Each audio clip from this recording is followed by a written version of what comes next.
আহে বানাহে খুমতি আহিবা ৰাতি সপোনকে লৈ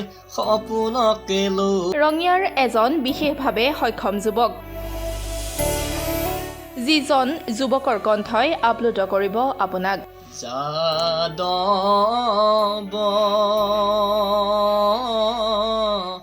কি দিবু মাধৱৰাই ব্ৰহ্মাণ্ডৰ ভিতৰে যত বস্তু আছে। এইজন ৰঙিয়াৰ সমীপৰ সন্ধিয়া গাঁৱৰ উদীয়মান গায়ক মৃগাংক কাশ্যপ। চকুৰে কম দেখাৰ পাছতো পঢ়াৰ সমানে সমানে মৃগাংকই চলাই গৈছে কোনো ধৰণৰ প্ৰশিক্ষণ নোলোৱাকৈ সংগীতৰ যাত্ৰা।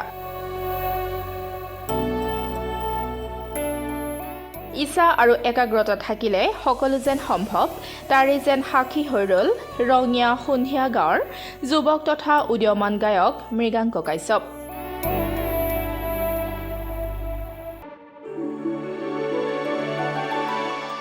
এইফালে মৃগাংক কাশ্যপৰ চকুৰ চিকিৎসাৰ নামত অলংকাৰ তথা মাটি ভেটি বিক্ৰী কৰি আৰ্থিকভাৱে জুৰুলা হৈ পৰিছে মৃগাংকৰ পিতৃ মাতৃ।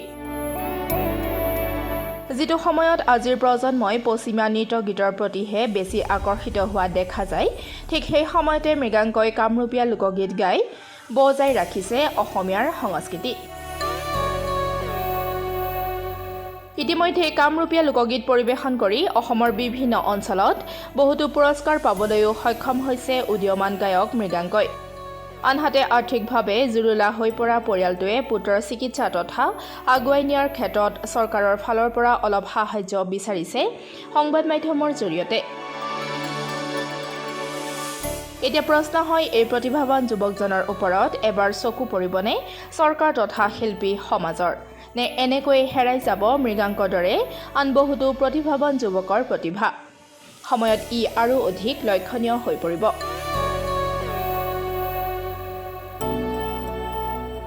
মোৰ নাম শ্ৰী মৃগাংক কাশ্যপ।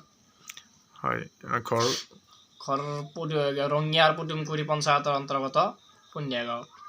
তুমি পঢ়ি আছা? মই হাই ছেকেণ্ডেৰী ছেকেণ্ড ইয়াৰ। হয়, কোন কলেজ?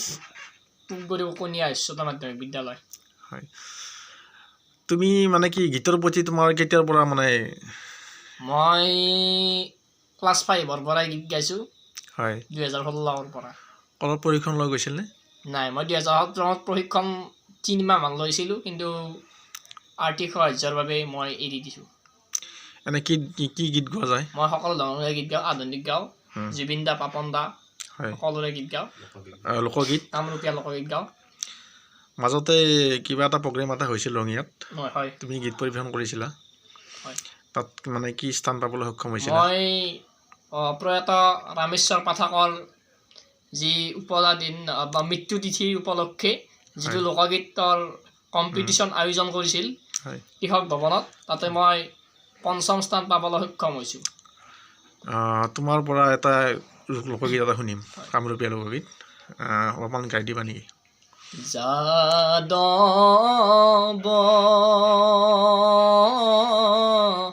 কি দিবু মাধৱৰাই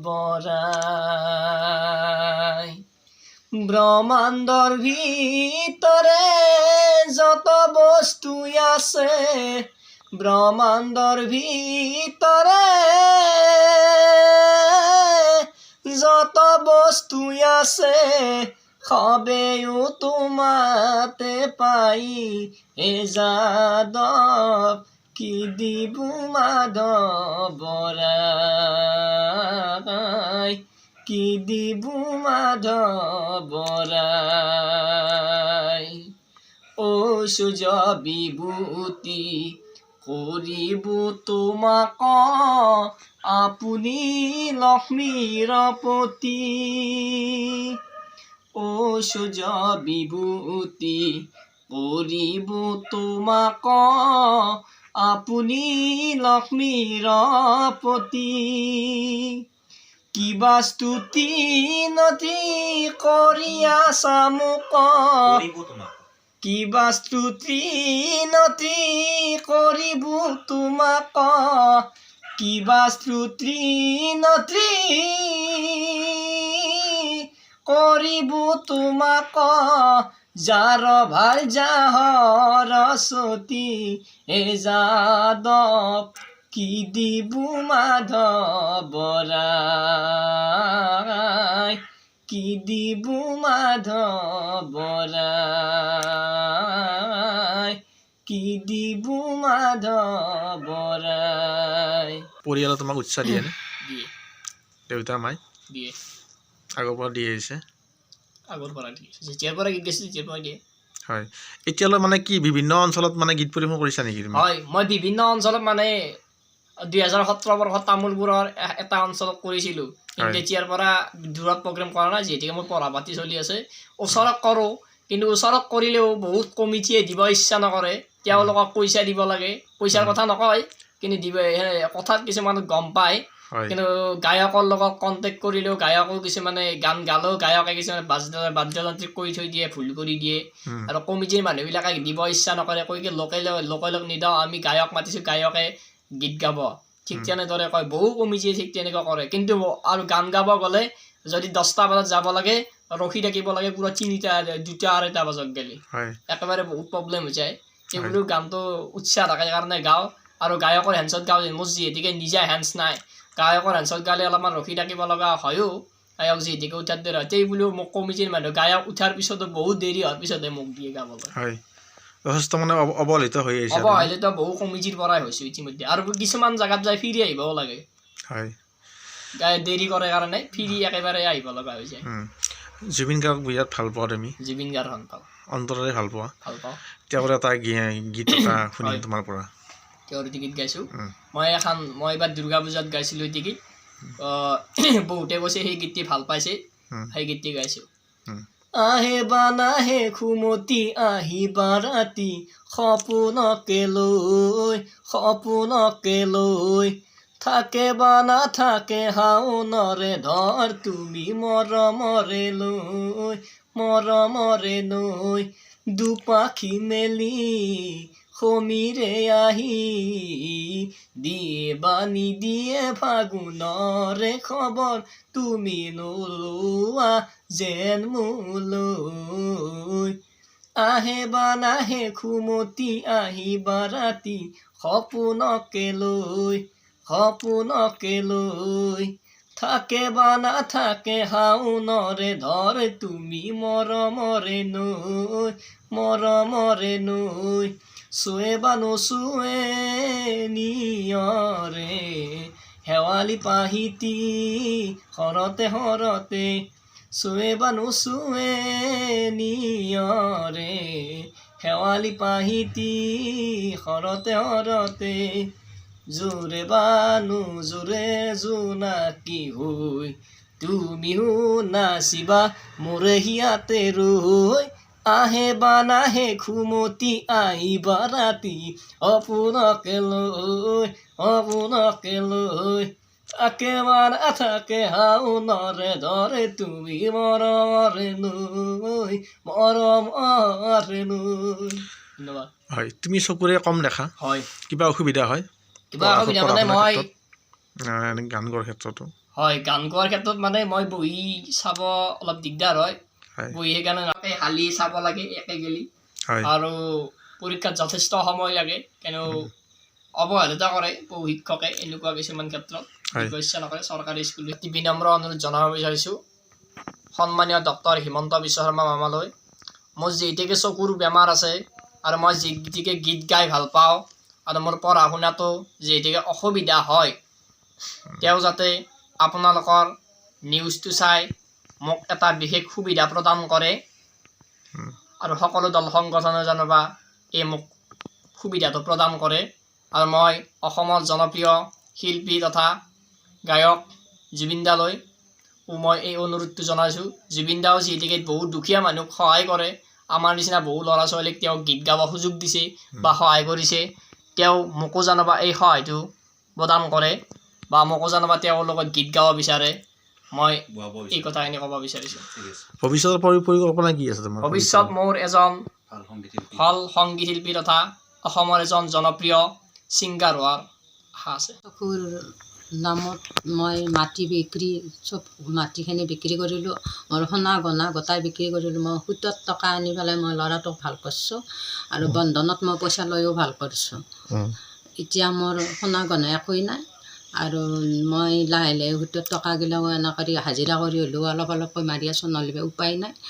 মোক চৰকাৰে জানো ল'ৰাটোক চাই সহায় কৰে। আৰ্থিকভাৱে যথেষ্ট জৰুৰীলা হৈ পৰিছে আপুনি।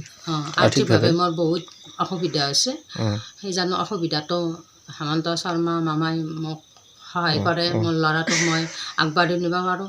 মোৰ ল'ৰাটোক বহুত পঢ়াৰ লাগে, দূৰৰ বস্তু দেখা নাপায় আৰু ওচৰৰ পৰা মই চাব লাগে, পঢ়িলেও ওচৰৰ পৰা চাব লাগে, পঢ়াৰ বেছি লাগে মই পঢ়াই দিব লাগে। লাইন চাইন নহ'লে মই মাতি দিওঁ, সি মুখস্থ কৰে। এনেকৈ মেট্ৰিকটো পাছ কৰিলে এতিয়া পিউটো মই ৰাতি তাৰ লগত বহি থাকোঁ, মই পঢ়াই দিওঁ। ৰাতি বেছিভাগ লাইন নাথাকে আৰু পঢ়াৰো কাম হয়, মই পঢ়াই দিওঁ। ৰাতি সি 2টা মানুহ গ'লে পঢ়াই, গধূলি অলপমান অসুবিধা পায়, মানুহৰো অসুবিধা পায়, ৰাস্তাৰ কাষত ঘৰ।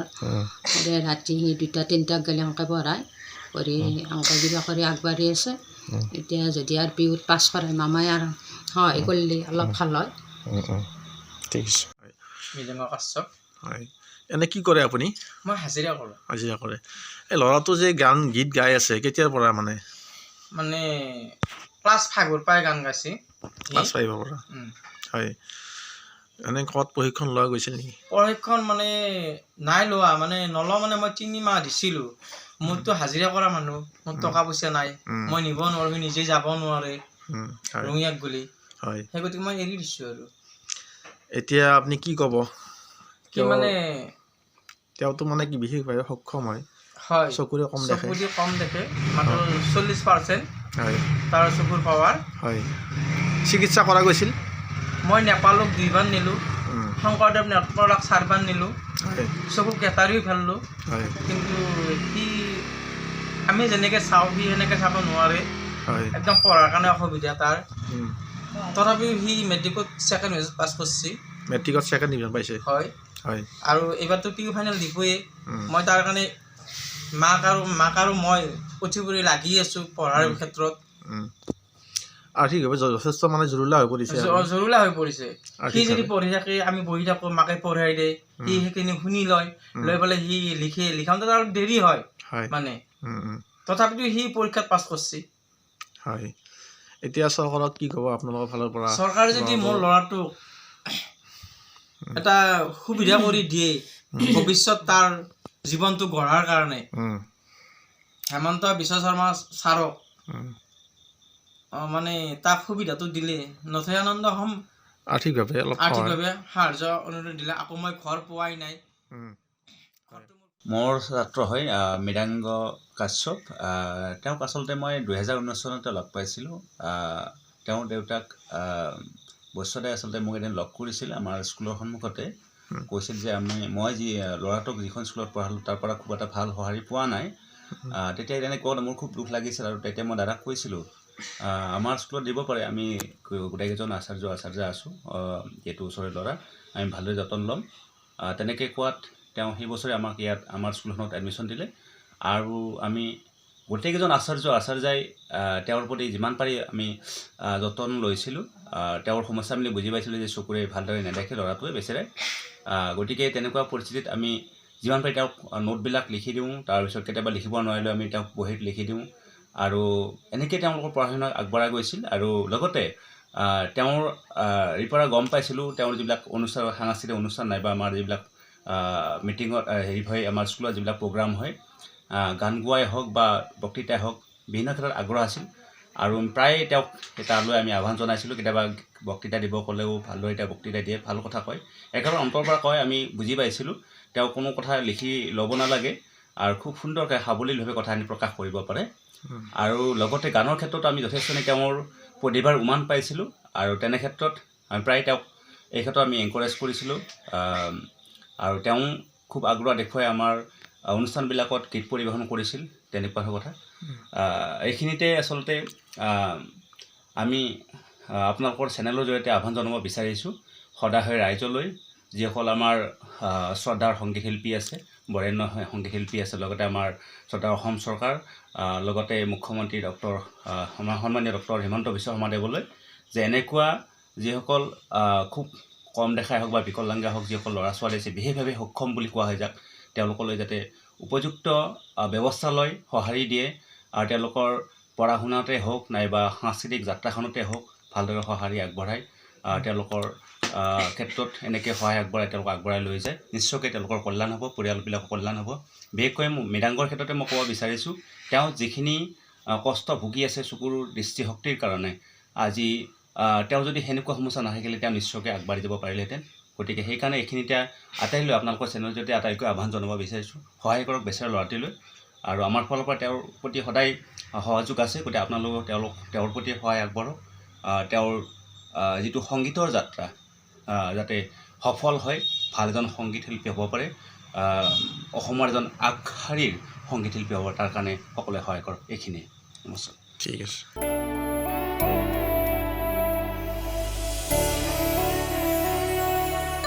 ৰঙিয়াৰ পৰা হেমেন কলিতাৰ ৰিপৰ্ট, ডেমক্ৰেটিক আছাম।